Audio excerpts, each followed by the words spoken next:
very, very, very, very seriously. We also need to look at also the fact that, like I say, data is sustainability is a competitive advantage. And why is that? Data all over the world, research is telling us, all the polls that we do is telling us that people want to relate with companies that they believe are interested in the climate, interested in the society, interested in sustainability, interested in uh, in uh, in managing their waste in such a way that they are able to give back to the society. So this became much more important to the manufacturing world. And because of this, it's affecting significantly the way manufacturing is responding to the changes in the world. What happened during COVID? If you look back to COVID era, we see that in supply chain as a whole, globally, the world had a dip around the COVID era, but up until now, we have not even moved back to the pre-COVID era, even though it's almost 4 years after that. So what that tells us today is that if we don't relook the way data, the way we connect us to each other in the factories, the way we customize our products, the way we are able to respond to the demand and the market, the way we respond to the environment, to climatic changes and all that, then we will definitely be missing out something. And that's one of the things that is important, that's leading the changes that we're seeing in manufacturing today. Okay. Yeah. So just to summarize or to say some of these, traditionally, it's all about mass production and long run before. But now it's about customization, it's about personalization, it's about production in shorter runs, it's about faster changeovers, it's about being able to innovate faster. Limited connectivity before has now become connectivity between people, machines, systems, and even customers. Customers making decisions for how the factory is running. It's really what we see today. Manual and limited use of data, data has become real-time information that is needed and that we all must take action with about almost immediately. Today, every single thing the consumers are saying about our products, we can see it real time. The analytics are there to analyze it, bring it forward. We know who is saying it and how it is said and what exactly they're saying, and we are taking actions almost immediately. That's something that technology has forced us to do, and that's also extremely important in this very competitive world. Static operations before has become highly dynamic, highly flexible, highly agile operations. Digitalization has taken over. That's one of the things we're talking about today. The days of silo communication has changed to more of a collaboration and socialization of information. Today, you don't even have authority over information because it's just all over there. And, this is exactly what we see in our world today. And of course, sustainability has become key. Sustainability has become a competitive edge, like I said.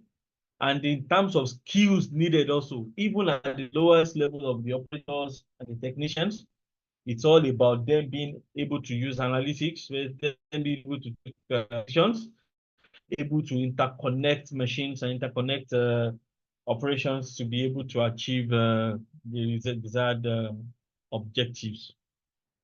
Okay. So what exactly do we talk about when we say smart manufacturing? So in smart manufacturing, we are talking about the integration of the physical manufacturing systems, which we can describe basically as, raw materials coming into the site, into the factory, raw materials getting into the operations and into the tipping station, and then passing through our production process to make the production, the stage one production semi-finished, stage two production semi-finished, and then you have some storage, and then after that you send it to filling machines where those products are filled into the keeping units that the consumers want, and then you change over, you clean the line, and then you declare that products are made. While doing all that, the quality inspection is going on, the analysis is going on, and then you are also taking decisions based on what was produced. And also, we can also talk about cost. Yes, then you take over the machines and you maintain the machines, and then you begin again and you go on following the plan. But these are smart manufacturing basically today interrelates these physical systems with cyber physical systems, which is basically talking about sensors, about softwares, about communication technologies, about the internet, and all this information that is coming at every stage are used to monitor and control the physical processes that we have described earlier. So in smart manufacturing is basically around ensuring that we create a manufacturing ecosystem that is data-driven, allows real-time insights and real-time decision-making, that allows for us to be able to respond to the consumers, and that allows for us to be efficient and effective in delivering uh, the mandate of manufacturing. And of course, we know that this is, of course, tapping into the industrial revolution, IR 4.0 technology, to be able to enhance and enable manufacturing at this level. And that's basically what we are talking about. And I hope that this is to everyone now. Okay. In terms of digital technology that enable manufacturing, we will talk to, which is not which I won't deep dive into so much, but these are not new to us, yeah, which is about industrial Internet of Things, which ensures that machines are connected. We are able to sense, to rest, and to extend used to take decisions. That's the industrial Internet of Things that help us to do that. And of course, let me talk about computing, which helps to store data. Of course, every single data from material requisition, from the specs of the material that we are using, the analysis result of the material, from the inventory that we are holding, to the data that we're running in terms of equipment communicating with each other, and the feedback mechanisms we are able to store and process and analyze and use them real time and on demand in the cloud. The third major technology that powers smart things now, data as we are used to form sites, are being used to create solutions, are being used to take decisions, and to take optimization activity in very fast real-time mode that helps us the trends and patterns that we are seeing to create the future that we want. So this is enabled by big data analytics, and of course we know what people can do with data. And of course, in terms of the hardware, the bit of it, the artificial intelligence and the machine learning, which basically allow us to learn from the data to automate our processes and make predictions, and to really tailor our activities to achieve what we have set up to achieve. All these are the backbones, or I would call them the infrastructure that are behind manufacturing that we call the digital technology that is powering smart manufacturing. Today, we have manufacturing processes that will produce today what was sold yesterday. All because the information required to run the factory has been, the connectivity required to run the factory has been established, and the analytics that is needed to guide the operations from material requisition to the logistics of bringing the materials, the right materials in, to the production planning, and all that are done without any touch, without any button. We've had such systems already existing today. And these are things that that we are able to do with all these technologies that we have talked about. And of course, as I'm talking already, we can already start seeing how much of impact this can have to productivity, which is basically the level of capability that we have today, which is basically our ability to bring in, to get more from whatever input we bring in, we will put in. Yeah.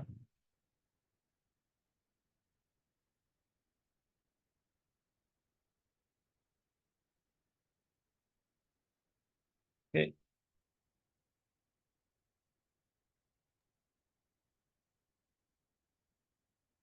Okay.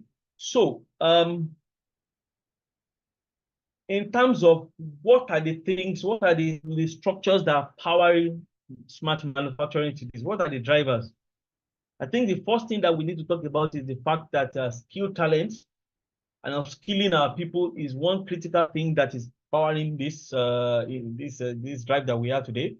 And I said upskilling people from users to owners, basically talking about users or product users, talking about our manufacturing trends today, and know more about, I am able to use an application to run my operations.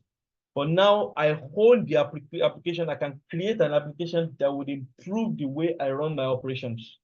And that capability is what we need now in manufacturing to enable and to aid our drive to smart manufacturing. One of the things that we have seen in evaluating the factories that have been able to take this initiative further is the fact that users and owners of their people they have moved from being users of technology or users of applications or users of the Internet of Things to owners of it.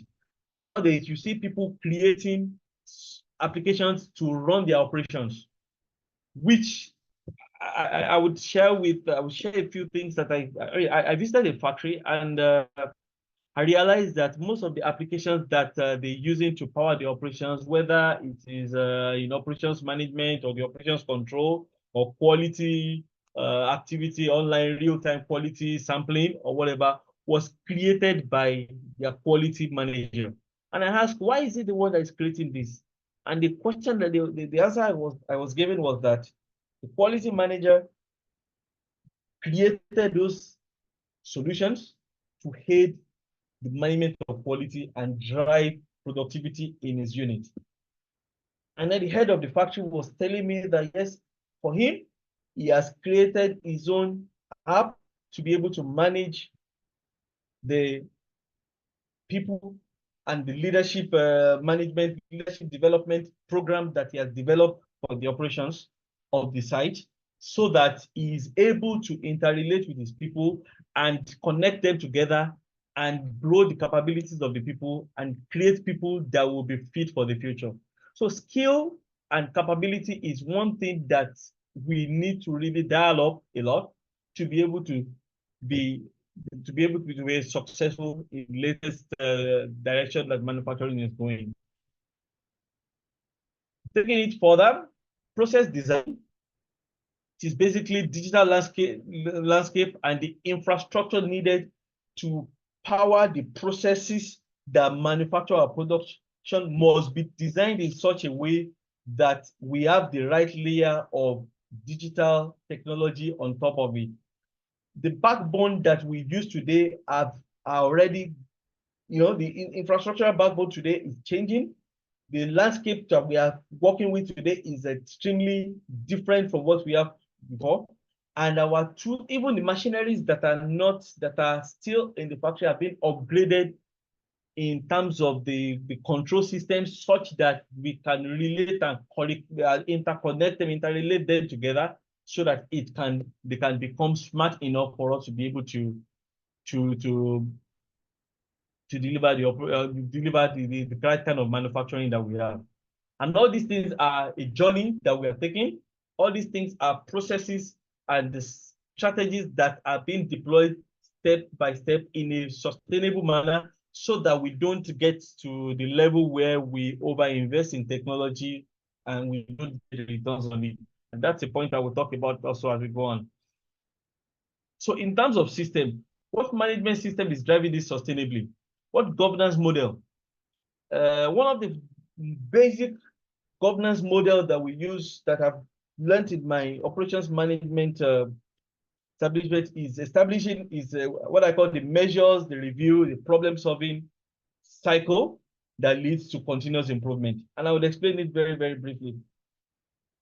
We're taught that we would have to establish the right measures to measure operations at various levels, the shop floor level, at the mid-level, mid-layer level, at the leadership level. Establish review meetings where we review the effectiveness of the measures. Are you trending according to your plan, or you are not trending according to it? Are you hitting your targets, or you are not hitting it?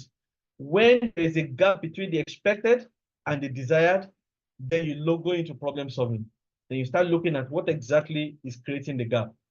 This cycle of measures, review, and problem solving is essentially a cycle that helps to create continuous improvement in operations. So basically, all these were done in the world before manually, using boards, using markers, and of course, at the layer level, we started using some tablets and all that.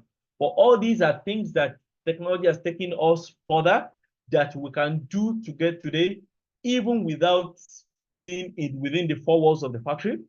We can do all this today, picking information real time from the equipment, from the factory, from the outputs coming out, from the quality analysis that is going on real time, and then all these activities this cycle can be followed through.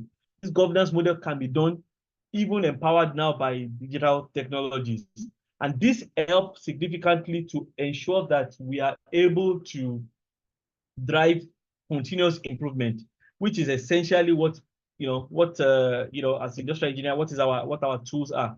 So it's a model that I would really advise everyone to copy, because it's something that can be used anywhere. Establish what is my measure? What exactly do I want to achieve? What does my success look like? For instance, if I want to break it down as a student, if I say I want to achieve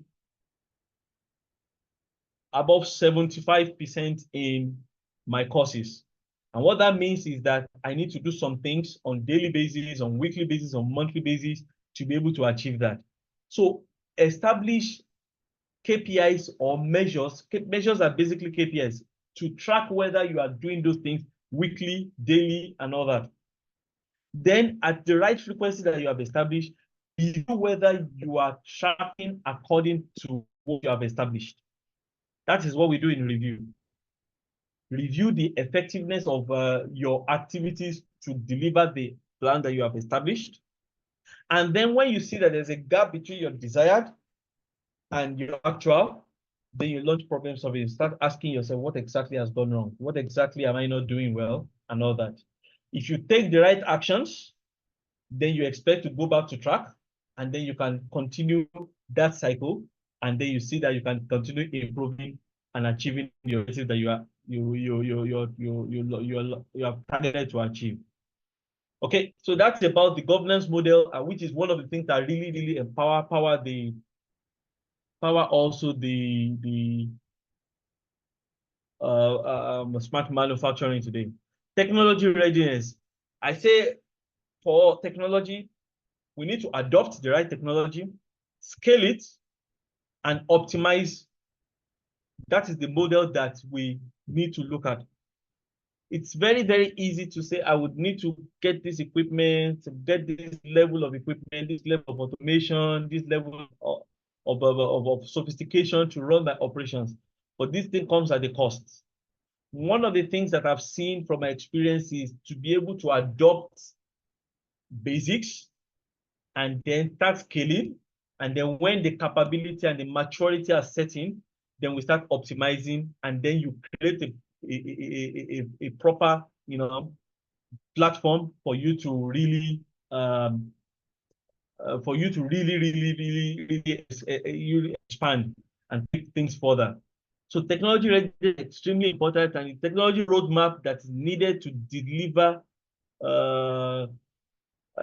smart manufacturing for an industry has to be very carefully developed and designed so that we invest rightly. The last one I will talk about on this is about customization of our demands.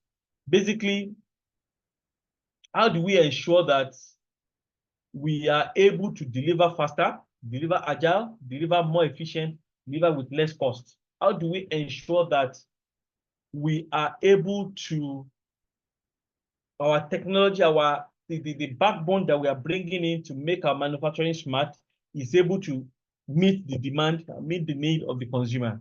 Because without the consumer, there is no business at all. So those are the 5 structures that we look at in terms of driving what's smart manufacturing. And just to share with us how this journey of smart manufacturing has been done, just to share this freely with us, I think it starts with a roadmap. It starts with how do you take it from where you do a proper evaluation of where you are, and start introducing the right technology per problem that you want to, per pain point that you have. One of the things that we see is that the right application of the right technological roadmap that will take you to the level that you want to do has to be developed effectively. If it's not developed carefully and with the right knowledge and with the right thinking and with the right capability in mind, then we would definitely we may not get the right result that we need. And this is exactly the way we did it. If you look at this, we established a roadmap over about 4 years, and we take it from basic safety and quality. How do we ensure that we capture the right information, and without using papers and other, how do we ensure that we create basic apps that can be scaled to be able to capture the safety behavioral observations and do the right analysis, do the right effective checks, and make sure that these things are used effectively. We started that. We started in deploying the foundational architecture that will power all these systems, started upgrading our PLCs, started putting the right firewalls and the right security protection that is needed, as we know that we will have many more people coming onto our network. So we start from the basics, start from cyber security, start from ensuring that you put together the right framework that can launch the journey. And all these things came from a very rigorous, a very detailed evaluation of where we are, and of course establishing the journey that we want to take in terms of delivering utilizing digital technology to power our operations. Of course, we created what we call the DFOS, which is the Digital Factory Operating System, which we established so that we can create a way of managing, interrelating our machines, interrelating our machines and the people, so that it is easier and faster for us to to pick data, to pick data, to relate with the machines, to improve machine maintenance, machine performance, and to understand also the pain points of the operators, so that technology can help and reduce the burden of managers and leaders going around trying to find the problems when we can pick this directly. Of course, the following year, we decided to go into the cloud, build our cloud architecture, ensure that our data is properly secure and available real time, ensure that we build in the right connectivities for the machines that we have. And all this we do this without, at the beginning, without any impact on operations, and more importantly, with the mindset of creating the right infrastructure that would help us to be able to accelerate. So we did that.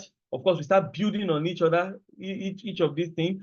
We went into paperless, for instance, paperless factory. How do we ensure that all the data that we do, the traditional way of working is, you have log sheets and all that. How do we completely automate and eliminate all this?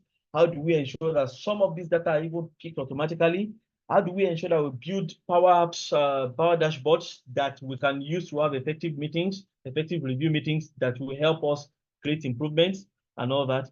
How do we move our machines from the basic level of we are able to pick the start and stop information alone to how do we be able to interrelate with the reason codes for the stoppage of the machine, and so that we can fully integrate this into our operations review meetings and ensure that we are able to take the right actions. Of course, we also have things that has to do with using also cameras and AI camera enabled cameras and all sorts to really also manage our to really manage our security on site, things around safety, things around health, things around the shift, things around safety and environment. We can really automate some things and eliminate the import of manual activity, import of bad behaviors, eliminate the activities that people can do. We can track things, can prevent people. We have machines today that you will not be able to interface if you are not properly kitted for it. Cameras can really help us to do this. There are so many things that are basics that we can use to really eliminate all such things like this that can really help us to aid manufacturing and improve effectiveness of our manufacturing.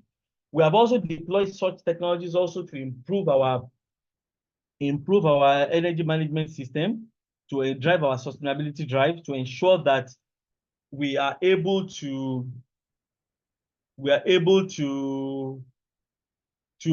manage energy. We are able to use variable drives to reduce the consumption of energy and ensure that we are not just idling, not just adding costs to our operations, eliminating waste and all that, and optimizing energy mix on site. All this we're able to do. And of course, in terms of the future, we are looking forward to being able to run operations without touching our machines, ensuring that we have established the right connection and connectivity within the machines. And of course, our people are fully upskilled such that they are able to manage this level of sophistication that we are bringing in. All these are layered together on top of our people plan. All these are layered on top of our upskilling plan of our operators, of our technicians, of our managers, of our leadership, such that the right kind of direction, the right kind of vision is given, so that we are able to drive manufacturing excellence. And that is exactly the game that we're playing in terms of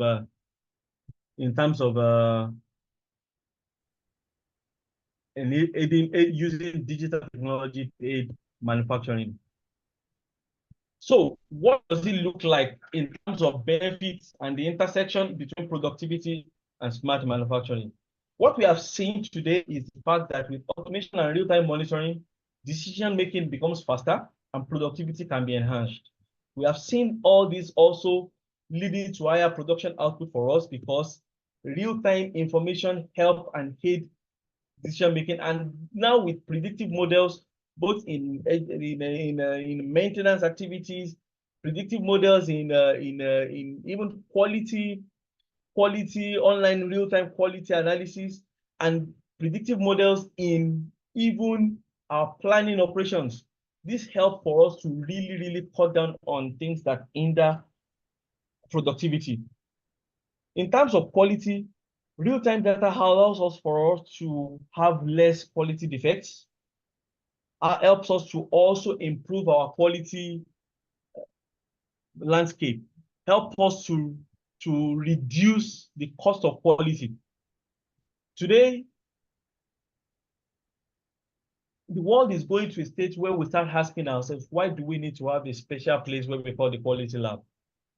How is it that we cannot build all the checks and the decision making along with the production line? And those are the kind of changes that is stepping into manufacturing, such that as it's being produced, it's checked and it's moved on to the next level, and then quality is built into the operations as we are producing.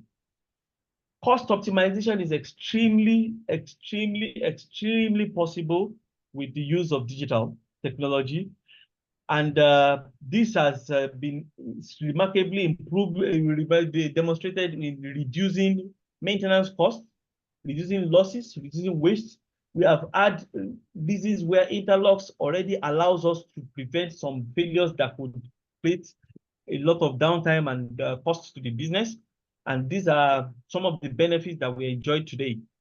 In terms of efficiencies, streamlined process and automated tasks really improve efficiencies. Many of the things that we do today have a lot to do with reducing and improving. We have been able to improve the quality of the operators and operations that we do also by giving the right information to the operators in such a way that the even capability building has extremely improved. Why? Because with such technology, we can really connect the machine manufacturers with the factory so fast, and then knowledge sharing is so fast, and then the results can come very much better. Another thing that we talked about is the fact that it's so faster now to do innovations now, because data that is needed to get the insight that is needed for us to create new products are faster delivered now. And like I say, the benefits of smart manufacturing transcend beyond just the fact that we are able to put all this together. The biggest benefit is the fact that we have engaged people who are learning new skills, who are using their initiative to create solutions. And as that is happening, it is enhancing their capability, and we are seeing upward mobility, both in knowledge and both also in the capability of our people. Yeah. So how do we drive digital transformation in manufacturing? How do we ensure that we focus on it in such a way that our highs are that we pick the right battles to fight, and we are able to put a structure and a strategy behind it that will deliver? And I'll share this with us. I have broken the key factors that we see that really help to drive digital capabilities in everywhere we go to into two, which is digital capability and leadership capability. One of the things that we have seen in manufacturing is the fact that the companies and the factories that do very well with any kind of methodology, whether you talk of WCM or world-class manufacturing, or you talk about digital, or you talk about improving automation or whatever, they have the same what do you call it? The same underlining factor, the leadership. So leadership is extremely essential in everything we want to do. The capability can be there. It is the leadership ability to set the right vision, establish the right strategy, execute effectively that will really, really create these results that we have seen. In terms of digital capabilities, for instance, it starts with the people engagement. We had to work around ensuring that we create the engagement amongst our people, making the people want to learn new things, making people want to try out new things, making people want to create solutions for themselves. We have to make them feel the pain so that they can look for what the solution is. Of course, we have to invest in building capability. And of course, like I said, the strategy is actually how do you move them from product users to product owners. That's extremely important because this is where they start building solutions that will really aid their operations. And of course, the leadership bit starts from identifying the right pain points. What exactly do I want to use digital to really improve? What exactly will give me the competitive advantage that I want to deliver? And then, of course, establish your clear execution plan, establish a strategy, just like the one I showed that give us for 4 years vision of where we want to take our factory to. And of course, measure the impact as you go. What you don't measure, you cannot improve. What you don't measure, you can't control. How do you measure the effectiveness of it? How do you measure the returns on the investment? These are the things that we see that are extremely critical to accelerating the journey into smart manufacturing. And these are coming from experience in deploying and developing all these tools across the various countries. In terms of my my experience, I would like to say that one of the critical things that really aid such is the ability to set the vision, to really look at, understand the end-to-end of the operations and understand the interrelationship between these various systems that are in the operations that we have, and then know what connectivity is needed to establish the improvement that we need to have.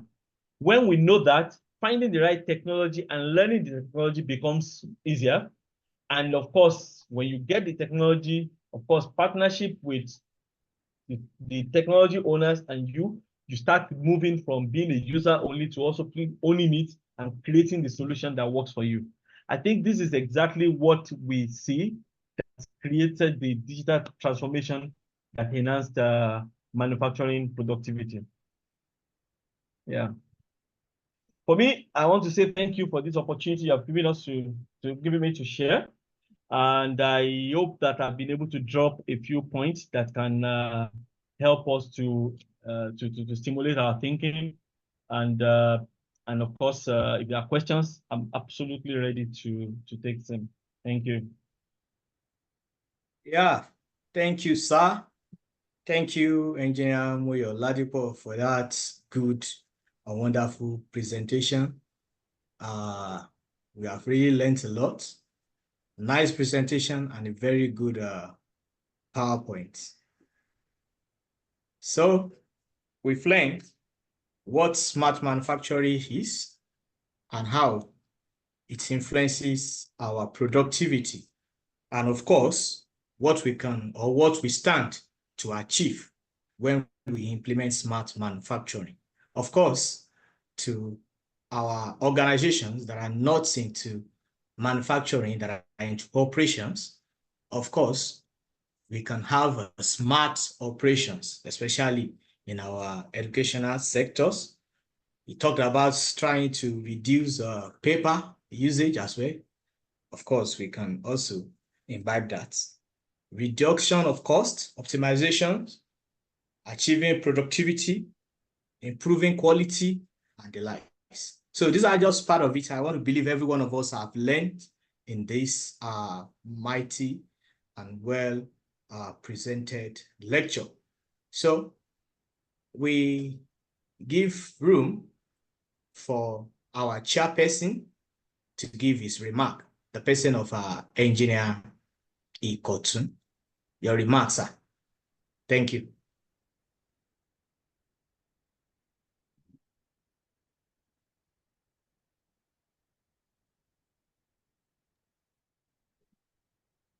Hello, sir. Engineer Ikotun.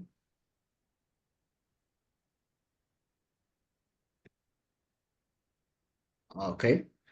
While we are waiting for Engineer Ikotun's remarks, if there are questions, if you have any question, you can please, okay. Sorry, please, pardon me. Before we go to questions, we are going to have goodwill messages, but permit me to also recognize some of our fathers and our professors in the department and the faculty at large who joined and have not been duly or formally recognized. I want to recognize the person of Professor Ayo Oluleye, and also Dr. Adeyeye, Dr. Kolawole, and also our Professor David Fadari, who is the HOD of automotive engineering. You are all welcome, sirs. So while we are waiting for Engineer Dr. Ikotun for his remarks, can we just have the goodwill messages?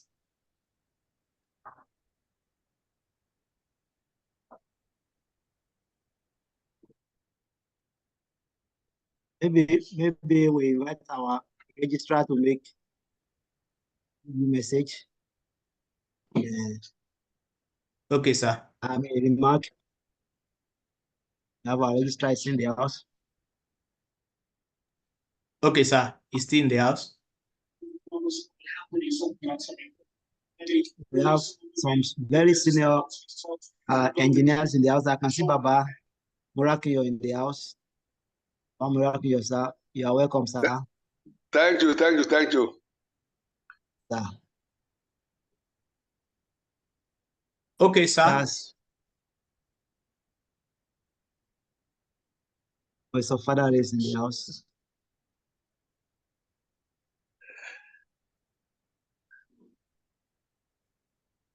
Questions, Can comments? I go ahead, sir? Go ahead. Okay, sir. So, registrar, Mr. Gio Sally, can we have your goodwill messages and remarks to the lecture, sir?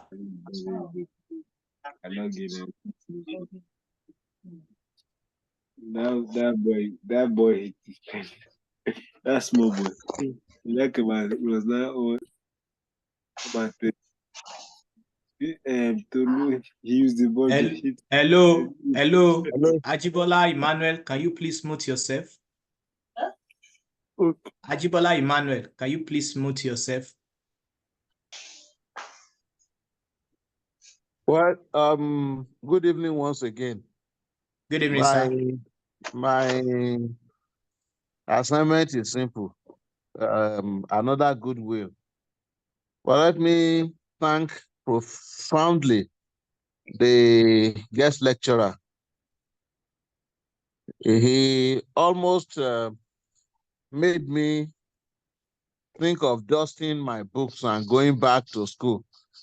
Because suddenly he almost made me an engineer tonight, making me love the engineering profession, talking about all the things that we could do, including the keeping our things in the cloud.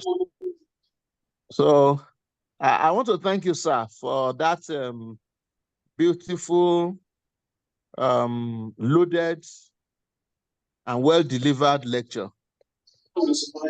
Thank you very much. And I wish all of us the very best in our endeavors as we improve upon our nation. Thank you very much. Thank you, sir. Thank you, registrar. Goodwill message from Professor Oluleye. Good evening. It's been a pleasure joining today's event, and thanks to the speaker of today, the lecturer Moyo. Thanks for flying the flag high for excellence. I think we've all been challenged. The world has changed. There are many easy ways to do things now, but we must go through the hard way of learning how to do it. And I think we should all pick up the gauntlet. Again, if Nigeria is going to change, we have to start doing the change right here. And I believe it's the people who are technically minded, whether they're engineers or not, but who have some affinity for seeing technology work things that will change Nigeria for good. Thanks so much. And for all the special guests, we'll say thank you, Sir Lamad, the registrar, the chairman, and all the distinguished guests, and of course, the HOD and members of staff of the department. Kudos to everybody. Thank you and God bless. Thank you, sir.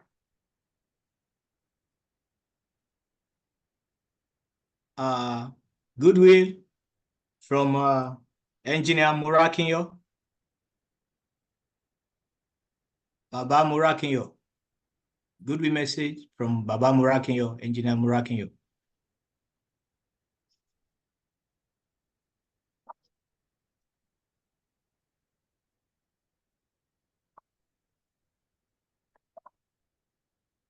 Okay, while we are waiting for Baba Murakinyo, goodwill message from Professor Fadari.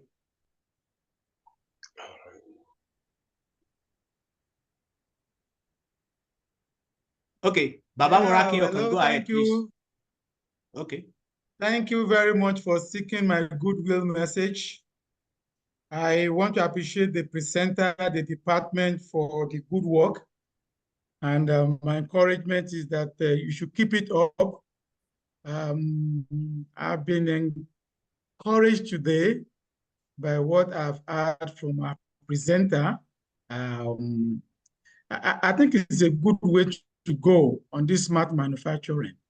I need to go back and deeper and get more information. So for me, I think I've been enlightened today, and I need to go back and follow it up to see how some of these things can be implemented. So I'm very grateful for being on this platform today. Thank you very much, and God bless everyone. Thank you. Baba Murakinyo, you can go ahead, sir. Engineer Murakinyo, sir.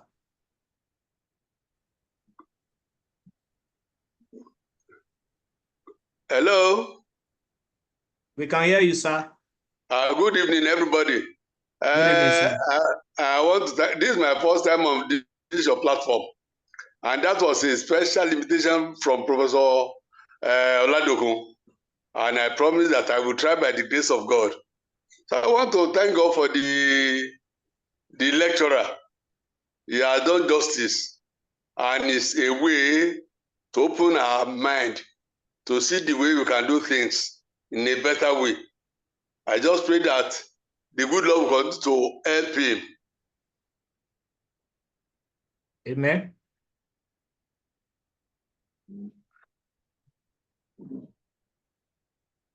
Okay, sir. Thank you, Baba. He's one of our fathers in the Nigeria Society of Engineers. And many others. Just keep on.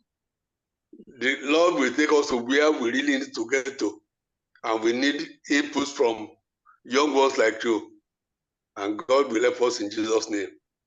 Amen, Thank sir. you. Thank you, sir. Yeah. So, comments, questions, and answers. Please, you can signify by raising your hands. Comments, questions, and answers. We are now in the segment for comments or our questions. If you have any questions for our guest lecturer, I have my own question. My question, sir, while we are waiting for others to signify, my question, sir, is that now that you've talked about agile manufacturing as a part or a key or a critical part of the smart manufacturing, I want to ask whether customer review, which are part of the data that you said that drives smart manufacturing. Is there a place for customer review in smart manufacturing? Is there a place? And what if there is, what role does it have in smart manufacturing? Then, to extend my question, sir, is how do companies handle poor review when you have a bad review of products? Because you and I know what is going on currently in Nigeria now. That is one of a customer rather, who made a review comment, and it's going viral, and it's already leading to litigation. So, sir, what is the role of customer review in smart manufacturing, and how do you handle poor or bad reviews? Thank you, sir. So, other questions? Who else are we having? While we are waiting for others, you can answer that, sir. Thank you. Thank you, Dr. Adebim. I think I mentioned a bit about one of the solutions that we have already.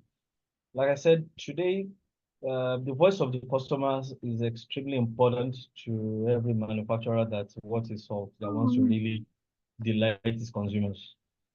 So the voice of the consumers, we have a package that's already developed that is working, that scans the entire social media network of the world and look for everything that has to do with any product that we are making, and brings it to our notice immediately, so that we can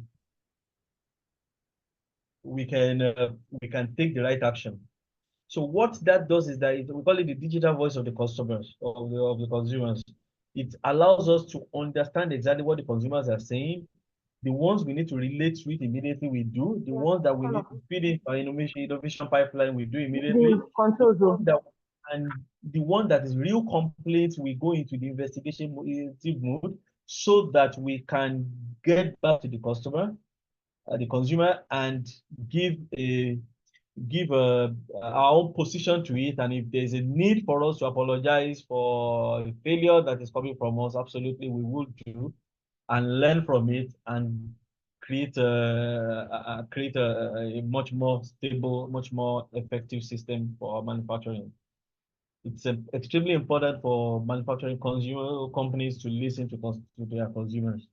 Otherwise, you are not in business. Yeah. Yeah. And of course, I saw I know about the story around the referring to. I don't know so much about it, because many of the times we have a lot more nuances behind all these things in the papers that we don't know. But the real, what I would expect is that every customer complaint, every consumer complaint is taken as a feedback, and the feedback is a gift. Learn from it, profit from it, and make sure that every consumer is a win to your side. That's basically what I would do as a manufacturer. Yeah. Thank you, sir. I think we have engineer Ikotun with us. Yes, sir. So we want you to give your remarks as the chairperson's remarks to the lecture that was delivered by Engineer Moyo Ladipo. Thank you, sir. Honestly, I wish I can wind the clock back, but unfortunately, is a parameter beyond my control. What I mean by that is when we were very active in the manufacturing industry, when we were very active, we did not have the opportunity to partake in the digitalization revolution. We will have been more better than what we are now. Of course, we give glory to God. But the operational of the manufacturing of today, as engineer, has taken us through the stride, tells me that the job is more easier than what it used to be 15 years ago, when I was really active in the industry. So I will not compare to what my own children will face in the manufacturing industry of the next 20 years. I think they will be controlling the entire plant from the wristwatch. This time it might not be from a mobile phone again. From a single wristwatch in their hand, they will do a lot more. So it's a very great opportunity for us to listen to the lecturer, the guest lecturer, who has taken time to prepare a well-detailed analysis of what is meant to have a smart manufacturing.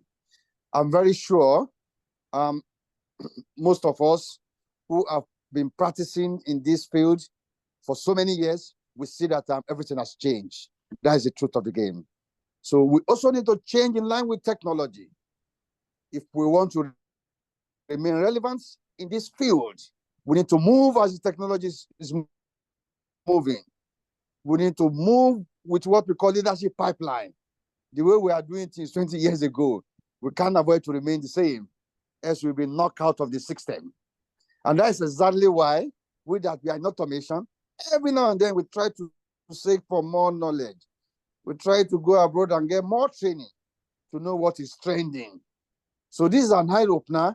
I've seen a lot of things in the lecture of tonight that I always hear about, but I've not had the opportunity to listen to it in details like I did tonight.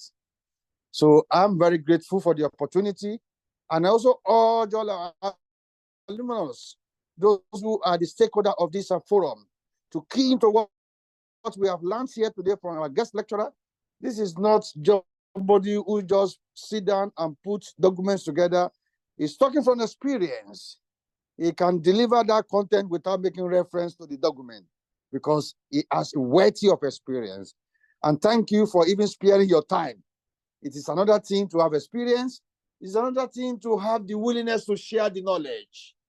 So for our guest lecturer to sit down, put this fantastic document together, and even take his time to take us through it bit by bit, page by page.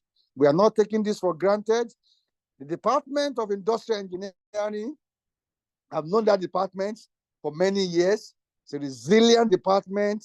It doesn't take no for an answer. It always quests for updates in every area of industry. And this can be seen from what we have seen tonight. And again, thank you for Professor Ladokun, who has been a strong pillar of engineering, University of Ibadan. This time I will not say industrial only, because I know so many areas where Professor Ladokun has touched and so many lives. And I will also appeal that Professor Ladokun should also consider that I'm still most available. I used to enjoy when you used to bring me on board to come and partake in our professional master students. But now you might think I'm busy. Honestly, no matter I'm busy, when I receive a call from you that you have a scheduled class for me, sir, I will always find time, because I also enjoy sharing experience with the younger ones. So on this note, I will say thank you so much for everyone that made this happen today, from the coordinator, Dr. Adebimpe, to the organizer, Professor Ladokun, to the guest speaker, I can even see our Baba Engineer Morakiyo on this platform. That tells you the volume and the strength of this lecture. Everybody present to this lecture, thank you so much. God bless you all, and God bless University of Ibadan. God bless Department of Industrial Engineering. God bless Federal Republic of Nigeria. Thank you. Thank you, sir. Thank you for the message. We really appreciate you. And of course, we've taken notes of your availability for our Masters in Engineering Management. While we are rounding up, I would like to introduce or to recognize one of our key stakeholder, and the pillar is that supports this IPEAA Alumni lecture series, the person of Engineer Opadare. I recognize you, sir. And also Dr. Yetunde Oladokun, an agribusiness and production economics expert. I also recognize you, ma. You are all welcome, and I hope you've also enjoyed this lecture. So, in the absence of other questions, I want to give our guest lecturer opportunity to give his final remarks, while Dr. A. Kolawole will give the vote of thanks immediately after the guest lecturer final remarks. Please, let's remember that this same beautiful lecture series, we're going to have another one next month. And of course, it's going to get better and we are going to get more informed. Thank you very much. Guest lecturer, final remarks. Thank you. Thank you. So I just checked my phone now and I realized that my boss, the manufacturing director for University of Nigeria, also joined the call. I think he logged out now, maybe because of a network or something. But I just want to recognize him. His name is Mr. Bayomi Ali. He's the manufacturing director for Unilever Nigeria. Thank you so much, sir, for joining. I just need to mention that. And also, I want to say in terms of closing that, well, to everyone that is looking into manufacturing, I think it's now time to put in digital skills, IT skills into not as a added tool, but as your tool that is needed for you to deliver solutions in manufacturing. Because the days are no more where you need to call on someone to give you the IT solution to the pain that you are facing. It's time for you to hold the tool yourself and deploy it to solve the problem, and that gives you better results, and that helps to scale faster and better. So I think that's one nugget I want to drop for everyone, especially younger ones that are, maybe that are still in school or that's coming up into manufacturing. Thank you. Yeah, that's my comment. Thank you. Okay, sir. Thank you, Engineer Muyo Ladipo. Vote of thanks, Dr. A. Kolawole. Before that, sir, we can see what we have on our screen. This is what we will be discussing come next month. God sparing alive. We'll be talking about cyber physical system, CPS, a new direction for education in Nigeria. A focus on IPEAA UI. HOD, sir. Yes, sir. Before Engineer Dr. Kolawole comes up, so our next lecturer is Engineer Olufolaji. So what we are discussing is also like a build up to today's class. So it happens, and the lecturer pick their own topic independently and look at what they are discussing, very similar. But this is coming home for us in the education sector. Engineer Olufolaji is one of our team alumni, handsome man in automation, IoTs, machine learning, and all the rest. And he has been both supervising students with us. So it's coming to talk about this system. Another thing that I want to quickly mention is that one of our own alumni, Professor Salami Olasukomi Ismaila, former chairman of Ibadan NSC branch, Ibadan branch, the premier branch, former chairman, and a former dean of Faculty of Engineering, will now be giving his inaugural lecture next Wednesday. So you are invited to be part of the lecture, either physically or virtually. discussing economics, a paradigm shift from FPJ to FJP towards adopting human-centered engineering. We were all invited. Thank you. Over to our own Dr. Olawale. Well, thank you, SARS.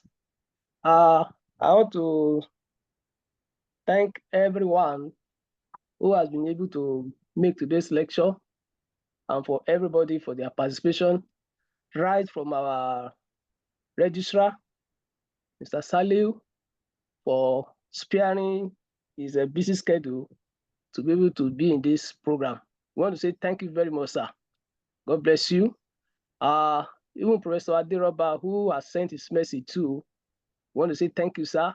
In absentia, you have always been a friend of our department ever since.